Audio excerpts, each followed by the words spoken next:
This is where I start to get happy, because prior to the announcement by Major General Gordon Granger, there had to be a war that was won. When General Robert E. Lee surrenders to Ulysses S. Grant, the war was won.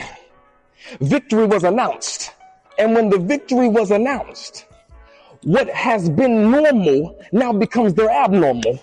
What has been a familiar experience they are accustomed to is now abolished. It is now illegal legislatively. Their previous state of being now becomes a place they no longer belong. And if you think I'm just talking about the abolition of slavery, because I begin to think about the same kind of war that had to happen when Jesus found himself in a garden, warring with himself at first. The battle between both humanity and holy, raging within a man that is both full man and full God. But the first step in victory was the submission of Jesus when he says, not my will, but thine will.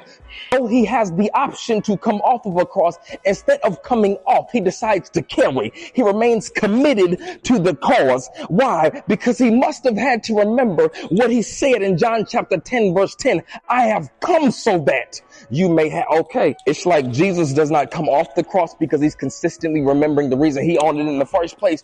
But instead he endures being beaten beyond recognition, spat on, ripped open, whipped, nailed to a piece of wood that he had to carry, wearing a crown of thorns, wondering why his father has forsaken him, endures death, hell, and the grave, and comes out of the same grave victorious, simply so that we would then have something to say because of what Jesus had to first say and then leave, where we then get to act the same as Major General Gordon Granger, where we get to go to those that may still be in bondage and saying, you do realize them chains have just become a choice. Addiction has made a transition to an option, because whom the Son has set free is free indeed. There is no such thing as bondage when you live under the new law of the kingdom.